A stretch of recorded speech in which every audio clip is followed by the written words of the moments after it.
Praise lord అందరికీ. మీరు ఎవరికైనా 6 నెలల్లో బైబిల్ కంప్లీట్ చేయాలనే ఆసక్తి ఉంటే కనుక ఛానల్ని సబ్స్క్రైబ్ చేసుకోండి. జనవరి 1 నుంచి బైబిల్ కంప్లీట్ చేయటం 6 నెలల్లో కంప్లీట్ చేయటము చదువుతూ ఉన్నాము. అదే చిన్న మార్పు అండి. ఒకేసారి 6 అధ్యాయాలు అట్లా చదువుతున్నాం కదా, వీడియో కూడా లాగ్ అవుతుంది. కాబట్టి మార్నింగ్ 3 అధ్యాయాలు, ఈవినింగ్ 3 అధ్యాయాలు పోస్ట్ చేస్తాను. సబ్స్క్రైబ్ చేసుకొని బెల్ ఐకాన్ కనుక మీరు క్లిక్ చేస్తే నేను నోటిఫికేషన్ పెట్టిన వెంటనే మీకు కూడా బైబిల్ రీడింగ్ అనేది వస్తుంది. ఈరోజు వచ్చేసి ఆదికాండము 26వ అధ్యాయము, 27వ అధ్యాయము, 28వ అధ్యాయము చదువుదాం. అబ్రహాము దినములలో వచ్చిన మొదటి కరువు కాక మరి ఒక కరువు ఆ దేశంలో వచ్చెను. అప్పుడు ఇస్సాకు గేరారులోనున్న ఫిలిస్తీన్ల రాజైన అబీమెలెకు నొద్దకు వెళ్ళెను. అక్కడ యెహోవా అతనికి ప్రత్యక్షమై, నీవు ఐగుప్తులోనికి వెళ్ళక నేను నీతో చెప్పు దేశమందు నివసించుము. ఈ దేశమందు పరవాసివై ఉండుము. నేను నీకు తోడై ఉండి నిన్ను ఆశీర్వదించెదను. ఏలే అనగా నీకును నీ సంతానమునకును ఈ దేశములన్నీ ఇచ్చి నీ దేవుడైన నీ తండ్రి అయిన అబ్రహాముతో నేను చేసిన ప్రమాణం నెరవేర్చి ఆకాశ నక్షత్రం వలె నీ సంతానమును విస్తరింపచేసి ఈ దేశములన్నీ నీ సంతానమునకు ఇచ్చెదను. నీ సంతానము వలన సమస్త భూలోకంలోని సమస్త జనులు ఆశీర్వదింపబడుదురు. ఏలే అనగా అబ్రహాము నా మాట విని నేను విధించిన నా ఆజ్ఞలను, నా కట్టడలను, నా నియమములను గైకొనెనని చెప్పెను. ఇస్సాకు గేరారులో నివసించెను. ఆ చోటి మనుషులు అతని భార్యను చూచి ఆమె ఎవరైనా అడిగినప్పుడు అతడు ఆమె నా సహోదరి అని చెప్పెను. ఎందుకనగా రిబ్కా చక్కనిది కనుక ఈ చోటి మనుషులు ఆమె నిమిత్తము నన్ను చంపుదురేమో అనుకొని తన భార్య అని చెప్పుటకు భయపడాను. అక్కడ అతడు చాలా దినములుండిన తర్వాత ఫిలిస్తీన్ల రాజైన అబీమెలెకు కిటికీలో నుండి చూచినప్పుడు ఇస్సాకు తన భార్య అయిన రిబ్కాతో సరసమాడుట కనబడెను. అప్పుడు అబీమెలెకు ఇస్సాకుని పిలిపించి, ఇదిగో ఆమె నీ భార్యయే, ఆమె నా సహోదరి అని ఎలా చెప్పితివని అడుగగా, ఇస్సాకు ఆమెను బట్టి నేను చనిపోవుదునేమో అనుకొంటినని అతనితో చెప్పాను. అందుకు అబీమెలెకు, నీవు మాకు చేసిన ఈ పని ఏమి?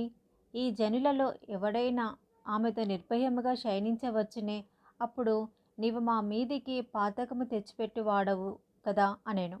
అబీమెలెకు, ఈ మనుషుని జోలికైనను ఇతని భార్య జోలికైనను వెళ్ళువాడు నిశ్చయంగా మరణశిక్ష పొందునని తన ప్రజలందరికీ ఆజ్ఞాపింపగా, ఇస్సాకు ఆ దేశమందున్న వాడై విత్తనము వేసి ఆ సంవత్సరము 100 ఫలము పొందెను.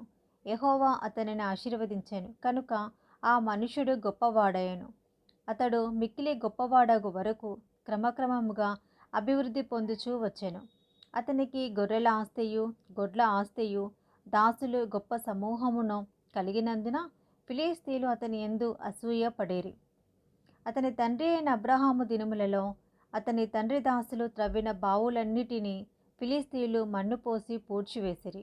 అబీమెలెకు, నీవు మాకంటే బహుబలము గలవాడవు కనుక మా ఇద్దరి నుండి వెళ్ళిపోమ్మని ఇస్సాకుతో చెప్పగా, ఇస్సాకు అక్కడ నుండి వెళ్ళి గేరారు లోయలో గుడారము వేసుకొని అక్కడ నివసించెను. అప్పుడు తన తండ్రి అయిన అబ్రహాము దినములలో త్రవ్విన నీళ్ల బావులు ఇస్సాకు తిరిగి త్రవ్వించెను. ఏలయనగా అబ్రహాము మృతి పొందిన తర్వాత ఫిలిస్తీన్లు వాటిని పూడ్చివేసిరి. అతడు తన తండ్రి వాటికి పెట్టిన పేర్ల చొప్పున తిరిగి వాటికి పేర్లు పెట్టెను. మరియు ఇస్సాకు దాసులు ఆ లోయలో త్రవ్వగా జలలు గల నీళ్ల బావి దొరికెను. అప్పుడు గెరారు కాపరులు ఇస్సాకు కాపరులతో జగడమాడి, ఈ నీరు మాదే అని చెప్పిరి. కనుక వారు తనతో కలహించినందున అతడు ఆ బావికి ఏషేకు అని పేరు పెట్టెను. వారు మరి ఒక బావి తవ్వినప్పుడు దాని కొరకును జగడమాడిరి కనుక దానికి షిత్నా అను పేరు పెట్టెను. అతడు అక్కడ నుండి వెళ్ళి మరి ఒక బావి తవ్వించెను. దాని విషయమై వారు జగడమాడలేదు కనుక అతడు, ఇప్పుడు యెహోవా మనకు ఎడము కలగజేసి ఉన్నాడు కనుక ఈ దేశమందు అభివృద్ధి పొందుదామనుకొని దానికి రహబోతు అను పేరు పెట్టాను. అక్కడ నుండి అతడు బెర్షెబాకు వెళ్ళాను. ఆ రాత్రియే యెహోవా అతనికి ప్రత్యక్షమై, నేను నీ తండ్రి అయిన అబ్రహాము దేవుడను, నేను నీకు తోడై ఉన్నాను కనుక భయపడకుము. నా దాసుడైన అబ్రహామును బట్టి నిన్ను ఆశీర్వదించి నీ సంతానమును విస్తరింపచేసేదనని చెప్పాను. అక్కడ అతడు ఒక బలిపీఠము కట్టించి యెహోవా నామమున ప్రార్థన చేసి అక్కడ తన గుడారము వేసెను. అప్పుడు ఇస్సాకు దాసులు అక్కడ బావి త్రవ్విరి. అంతటా అబీమెలెకును అతని స్నేహితుడైన అహుజతును అతని సేనాధిపతి అయిన ఫీకోలును గెరారు నుండి అతని యొద్దకు వచ్చిరి. ఇస్సాకు, మీరు నా మీద పగబట్టి మీ యొద్ద నుండి నన్ను పంపివేసిన తర్వాత ఎందునిమిత్తము నా యొద్దకు వచ్చి ఉన్నారని వారిని అడుగగా, వారు, నిశ్చయంగా యెహోవా నీకు తోడై ఉండుట చూచితిమి కనుక మనకు అనగా మాకును నీకును మధ్యనొక ప్రమాణం ఉండవలెననియు, మేము నిన్ను ముట్టక నీకు మేలే తప్ప మరి ఏమీ చేయక నిన్ను సమాధానముగా పంపివేసితిమి కనుక నీవును మాకు కీడు చేయకుండునట్లు నీతో నిబంధన చేసుకొందుమనియు అనుకొంటిమి. ఇప్పుడు నీవు యెహోవా ఆశీర్వాదము పొందిన వాడవనిరి. అతడు వారికి విందు చేయగా వారు అన్నపానములు పుచ్చుకొనిరి. తెల్లవారినప్పుడు వారు లేచి ఒకరితోనొకడు ప్రమాణం చేసుకొనిరి. తర్వాత ఇస్సాకు వారిని సాగనంపగా వారు అతని యొద్ద నుండి సమాధానముగా వెళ్ళిరి. ఆ దినమందే ఇస్సాకు దాసులు వచ్చి తాము త్రవ్విన బావిని గురించి అతనికి తెలియచేసిరి. మాకు నీళ్లు కనబడినవని చెప్పిరి కనుక దానికి షేబా అని పేరు పెట్టెను. కాబట్టి నేటి వరకు ఆ ఊరి పేరు బేర్షేబా. ఏశావు 40 సంవత్సరముల వాడైనప్పుడు హిత్తీయుడైన బేయేరి కుమార్తెయగు యహూదీతును హిత్తీయుడైన ఏలోను కుమార్తెయగు బాషెమతును పెళ్లి చేసుకొనెను. వీరు ఇస్సాకునకును రిబ్కాకును మనోవేదన కలగజేసిరి. ఆదికాండము 27వ అధ్యాయము. ఇస్సాకు వృద్ధుడై అతని కన్నులకు మందదృష్టి కలిగినప్పుడు అతడు తన పెద్ద కుమారుడైన ఏశావుతో, నా కుమారుడా అని అతని పిలువగా అతడు, చిత్తం నాయన అని అతనితో ననెను. అప్పుడు ఇస్సాకు, ఇదిగో నేను వృద్ధుడను, నా మరణ దినము నాకు తెలియదు. కాబట్టి నీవు దయచేసి నీ ఆయుధములైన నీ అంబుల పొదిని నీ విల్లును తీసుకొని అడవికి పోయి నా కొరకు వేటాడి మాంసమును తెమ్ము. నేను చావక మునుపు నేను నిన్ను ఆశీర్వదించినట్లు నాకిష్టమైన రుచికల భోజ్యములను సిద్ధపరిచి నేను తినుటకే నా యుద్ధకు తెమ్మని చెప్పాను. ఇస్సాకు తన కుమారుడగు ఏశావుతో ఇట్లు చెప్పుచుండగా రిబ్కా వినుచుండెను. ఏశావు వేటాడి మాంసం తెచ్చుటకు అడవికి వెళ్ళెను. అప్పుడు రిబ్కా తన కుమారుడగు యాకోబుని చూచి, ఇదిగో నీ తండ్రి నీ అన్నయ్య అయిన ఏశావుతో మృతి పొందక మునుపు నేను తిని యెహోవా సన్నిధిని నిన్ను ఆశీర్వదించినట్లు నా కొరకు మాంసము తెచ్చి నాకు రుచికల భోజ్యములను సిద్ధపరచమని చెప్పగా వింటిని. కాబట్టి నా కుమారుడా, నా మాట విని నేను నీకు ఆజ్ఞాపించినట్టి చేయుము. నీవు మందకి వెళ్ళి 2 మంచి మేక పిల్లలను అక్కడ నుండి నా యొద్దకు తెమ్ము. వాటితో నీ తండ్రికి ఇష్టమైన రుచిగల భోజ్యములను అతనికి చేసేదను. నీ తండ్రి మృతి పొందక మునుపు అతడు వాటిని తిని నిన్ను ఆశీర్వదించినట్లు నీవు వాటిని తండ్రి యొద్దకు తీసుకొని పోవలెననెను. అందుకు యాకోబు, నా సహోదరుడైన ఏశావు రోమం కలవాడు, నేను నున్నని వాడను కదా. ఒకవేళ నా తండ్రి నన్ను తడివి చూచును, అప్పుడు నేను అతని దృష్టికి వంచకుడుననుగా తోచినెడల నా మీదికి శాపమే గాని ఆశీర్వాదము తెచ్చుకొనెనని చెప్పెను. అయినను అతని తల్లి, నా కుమారుడా, ఆ శాపము నా మీదికి వచ్చునుగాక. నీవు నా మాట మాత్రము విని పోయి వాటిని నా యొద్దకు తీసుకొని రమ్మని చెప్పగా అతడు వెళ్ళి వాటిని తన తల్లి యొద్దకు తీసుకొని వచ్చెను. అతని తల్లి అతని తండ్రికి ఇష్టమైన రుచిగల భోజములను సిద్ధపరిచెను. మరియు తన జ్యేష్ఠ కుమారుడగు ఏశావునకు సొగసైన వస్త్రములు ఇంట తన యొద్ద ఉండెను కనుక రిబ్కా వాటిని తీసి తన చిన్న కుమారుడగు యాకోబునకు తొడిగించి ఆ మేకపిల్లల చర్మములతో అతని చేతులను అతని మెడ మీద నునుపు భాగమును కప్పి తాను సిద్ధపరిచిన రుచికల భోజనములను రొట్టెను తన కుమారుడగు యాకోబు చేతికి ఇయ్యగా అతడు తన తండ్రి యొద్దకు వచ్చి, నా తండ్రి అని పిలువగా అతడు, ఏమి నా కుమారుడా, నీవెవరవని అడిగాను. అందుకు యాకోబు, నేను ఏశావు అను నీ జ్యేష్ఠ కుమారుడను. నీవు నాతో చెప్పిన ప్రకారము చేసి ఉన్నాను. నీవు నన్ను దీవించుటకై దయచేసి లేచి కూర్చుండి నేను వేటాడి తెచ్చిన దానిని తినుమనెను. అప్పుడు ఇస్సాకు, నా కుమారుడా, ఇంత శీఘ్రముగా అది నీకెట్లు దొరికినని అడుగగా అతడు, నీ దేవుడైన యెహోవా నా ఎదుటికి దాన్ని రప్పించుట చేతనే అని చెప్పాను. అప్పుడు ఇస్సాకు, నా కుమారుడా, నీవు ఏశావును నా కుమారుడవు కావో నేను నిన్ను తడివి చూచెదను, దగ్గరికి రమ్మని చెప్పాను. యాకోబు తన తండ్రి అయిన ఇస్సాకు దగ్గరికి వచ్చినప్పుడు అతడు అతన్ని తడివి చూచి, స్వరము యాకోబు స్వరము, కానీ చేతులు ఏశావు చేతులే అనెను. యాకోబు చేతులు అతని అన్నయ్య అయిన ఏశావు చేతుల వలె రోమం గలవైనందున ఇస్సాకు అతనిని గుర్తుపట్టలేక అతన్ని దీవించి, ఏశావు అని నా కుమారుడవు నీవే కదా అని అడగగా యాకోబు నేనే అనెను.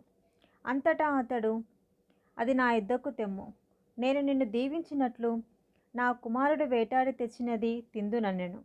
అతడు తెచ్చినప్పుడు అతడు తినెను, ద్రాక్షారసము తేగ అతడు తాగెను. తర్వాత అతని తండ్రి అయిన ఇస్సాకు, నా కుమారుడా, దగ్గరికి వచ్చి నన్ను ముద్దు పెట్టుకొనిమ్మని అతనితో చెప్పాను. అతడు దగ్గరకు వచ్చి అతని ముద్దు పెట్టుకొనెను. అప్పుడు అతడు అతని వస్త్రములను వాసన చూసి అతని దీవించి ఇట్లనెను, ఇదిగో నా కుమారుని సువాసన యెహోవా దీవించిన చేని సువాసన వలె ఉన్నది. ఆకాశపు మంచును, భూసారమును, విస్తారమైన ధాన్యమును, ద్రాక్షారసమును దేవుడు నీకు అనుగ్రహించును గాక. జనములు నీకు దాసులగుదురు, జనములు నీకు సాగిలపడి ఉందురు. నీ బంధుజనులకు నీవు ఏలికవై ఉండుము. నీ తల్లిపుత్రులు నీకు సాగిలపడుదురు. నిన్ను శపించువారు శపింపబడుదురు, నిన్ను దీవించువారు దీవింపబడుదురుగాక. ఇస్సాకు యాకోబును దీవించుటైన తర్వాత యాకోబు తన తండ్రి అయిన ఇస్సాకు ఎదుట నుండి బయలుదేరి వెళ్ళిన తక్షణమే అతని సహోదరుడైన ఏశావు వేటాడి వచ్చెను. అతడును రుచిగల భోజనములను సిద్ధపరిచి తన తండ్రి యొద్దకు వచ్చి, నా తండ్రి నన్ను దీవించినట్లు లేచి నీ కుమారుడు వేటాడి తెచ్చిన దాని తినుమని తన తండ్రితో అనెను. అతని తండ్రి అయిన ఇస్సాకు, నీవెవరివని అతను అడిగినప్పుడు అతడు, నేను నీ కుమారుడను, ఏశావు అను నీ జ్యేష్ఠ కుమారుడని అనగా ఇస్సాకు మిక్కుటముగా గడగడ వణుకుచు, అట్లయితే వేటాడిన భోజనమును నా యొద్దకు తెచ్చిన వారెవరు? నీవు రాకమునుపు నేను వాటన్నిటిలో తిని అతనిని నిజముగా దీవించి తిని, అతడు దీవింపబడిన వాడే అనెను. ఏశావు తన తండ్రి మాటలు వినినప్పుడు దుఃఖాకాంతుడై పెద్ద కేక వేసి, ఓ నా తండ్రి, నన్నును దీవించుమని తన తండ్రితో చెప్పెను. అతడు, నీ సహోదరుడు కపటోపాయముతో వచ్చి నీకు రావలసిన దీవెన తీసుకొని పోయెను. ఏశావు యాకోబు అను పేరు అతనికి సరిగానే చెల్లినది. అతడు నన్ను ఈ 2 మార్లు మోసపుచ్చెను, నా జ్యేష్ఠత్వము తీసుకొనెను. ఇదిగో ఇప్పుడు వచ్చి నాకు రావలసిన దీవెనను తీసుకొనెనను చెప్పి, నా కొరకు మరి ఏ దీవెనయు మిగిల్చి ఉంచలేదా అని అడిగాను. అందుకు ఇస్సాకు, ఇదిగో అతని నీకు ఏలికగాను నియమించి తిని, అతని బంధుజనులందరినీ అతనికి దాసులుగా ఇచ్చి తిని, ధాన్యమును ద్రాక్షారసమును ఇచ్చి అతన్ని పోషించి తిని, కనుక నా కుమారుడా, నీకేమి చేయగలనని ఏశావుతో ప్రత్యుత్తరం ఇయ్యగా ఏశావు, నా తండ్రి, నీ యొద్ద ఒక్క దీవెనయే ఉన్నదా? నా తండ్రి, నన్ను కూడా దీవించుమని తన తండ్రితో చెప్పి ఏశావు ఎలుగెత్తి ఏడవగా అతని తండ్రి అయిన ఇస్సాకు, నీ నివాసము భూసారము లేకయు పైనుండి పడు ఆకాశపు మంచు లేకయు నుండును. నీవు నీ కత్తి చేత బ్రతుకుదువు, నీ సహోదరునికి దాసుడవగుదువు. నీవు తిరుగులాడుచుండగా నీ మెడ మీద నుండి అతని కాడి విరిచివేయుదువు అని అతనికి ఉత్తరమిచ్చాను. తన తండ్రి యాకోబుకిచ్చిన దీవెన నిమిత్తము ఏశావు అతని మీద పగబట్టెను. మరియు ఏశావు, నా తండ్రిని గూర్చిన దుఃఖదినములు సమీపముగా ఉన్నవి, అప్పుడు నా తమ్ముడైన యాకోబును చంపేదేననుకొనెను.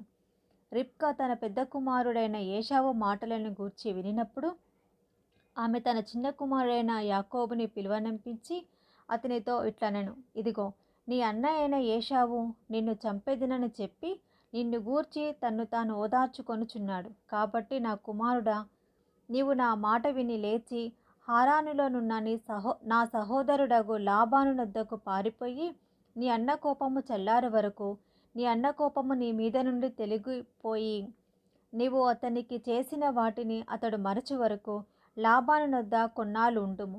అప్పుడు నేను అక్కడ నుండి నిన్ను పిలిపించెదను. ఒక్కనాడే మీ ఇద్దరిని నేను పోగొట్టుకొనలేనా అనెను. మరియు రిబ్కా ఇస్సాకుతో, హేతు కుమార్తెల వలన నా ప్రాణము విసికినది.